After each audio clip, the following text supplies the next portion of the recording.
Bom dia, pessoal. Hoje vamos determinar o vetor carregamento devido ao recalque no engaste D. Ok, pessoal? Então, pessoal, antes de nós fazermos o cálculo desse vetor, vamos colocar alguns tópicos importantes para o Vilior, né? Que eu até revi o vídeo do Vilior do exercício passado e eu falei para vocês lá no vídeo, né? Mas foi muito já no final. O que é Vilior, pessoal? Vilior é um método aproximado. Ele não é um método real, ou seja, não é um método exato. Mas como os cálculos matemáticos ficam muito complicados, então foi o que ele fez. Ele criou uma simplificação. Que simplificação é essa? Essas chapas que tem em B e que tem em C, pessoal, elas não giram de forma nenhuma. Ok? Então, quando você for trabalhar em cima do recalque que aconteceu, né, numa vinculação, essas chapas elas não podem de forma alguma girar. Note, pessoal, que essa estrutura, como o título dela, né, foi falado, ela tem deslocabilidade externa. Então ela tende a sair externamente, tá vendo? Ela tende a sair externamente. Diferentemente da estrutura passada, que ela não tinha deslocabilidade externa. Então as pontas dos dedos ficam fixas, elas não deslocam. Então, tá difícil, tá difícil. Ou seja, no exercício passado, nós só tínhamos deslocabilidade interna. Então esses nós eles ficavam parados. Eles não corriam, eles não tinham deformação linear, eles não corriam para fora e não tinham capacidade disso. Então a estrutura só girava aqui os elementos de barra, ó. O ponto B e o ponto C, eles ficavam parados. Isso está bem explicadinho quando nós fizemos a estrutura passada lá no F2, ok? Então é interessante vocês também já irem colocando essa estrutura no F2, ok? Então façam isso que vocês vão ver que o Vilior, esse aqui vai ficar um pouquinho mais complicado. Eu passei a noite toda rezando, pedindo oração para que essa aula vocês consigam entender.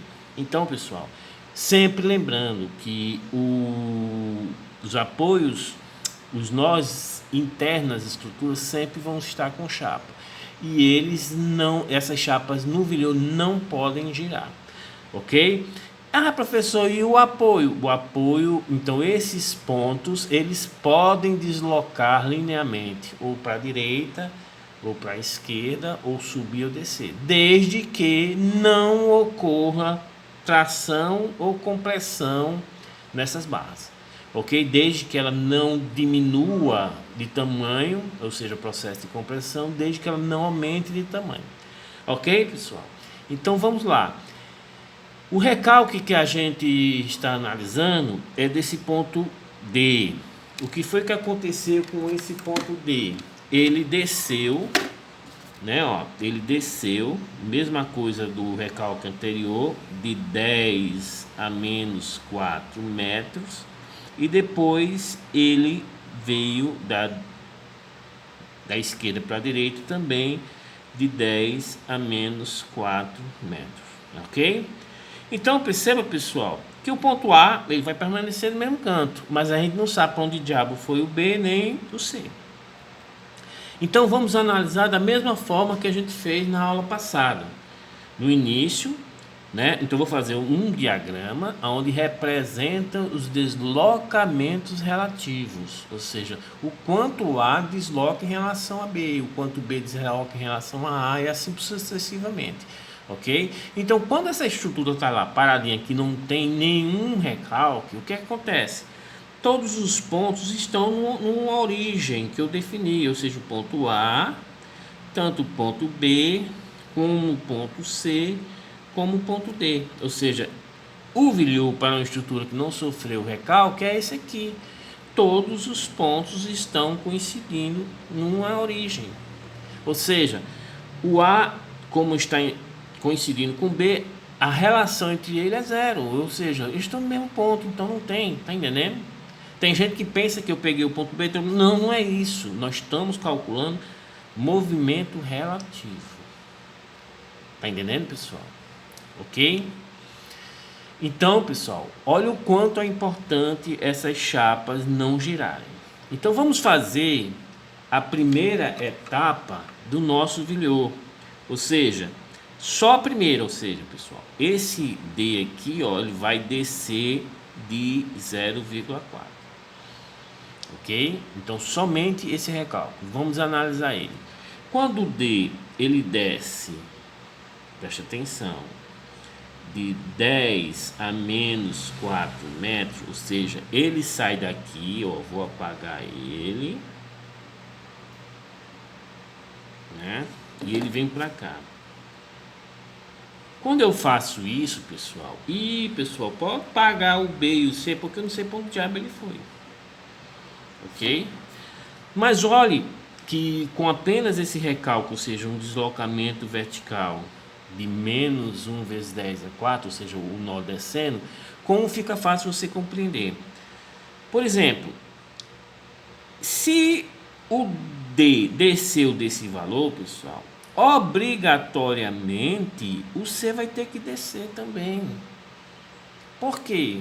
Porque se ele ficar nesse canto, quando baixa o D, você vai estar o quê, pessoal? Tracionando essa barra. E, pessoal, não pode. Então, quando esse D desce desse valor, o C vai ter que vir junto. Ou seja, o C que inicialmente estava aqui, ele vai coincidir com quem, ó? Com o D. Tá entendendo? Ah, professor, quer dizer que o B também vai descer. Pessoal, o B, ele não pode descer também. Tá entendendo? Ele não pode descer, porque se ele descer, ele vai comprimir essa barra.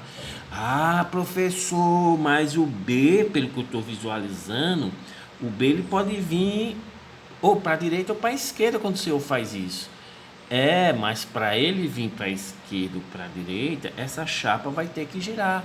Porque essa chapa aqui girando, o que é que vai acontecer? Ela está provocando momento. Não é, pessoal? Quando a chapa gira, ela provoca momento. Se ela provoca momento, eu tenho que anular esse momento. E essa anulação do momento vai ser com o quê? Com um binário. Então vai surgir uma força aqui e uma força aqui. Aí realmente esse B vem para cá ou vem para lá. Tá entendendo? É, professor, mas não tem momento porque o senhor disse que essa chapa não pode girar, é zero. Percebeu o quanto é importante essa chapa não girar? Ou seja, com esse deslocamento de D vindo para cá, o C acompanhou ele, mas o B permaneceu no mesmo canto.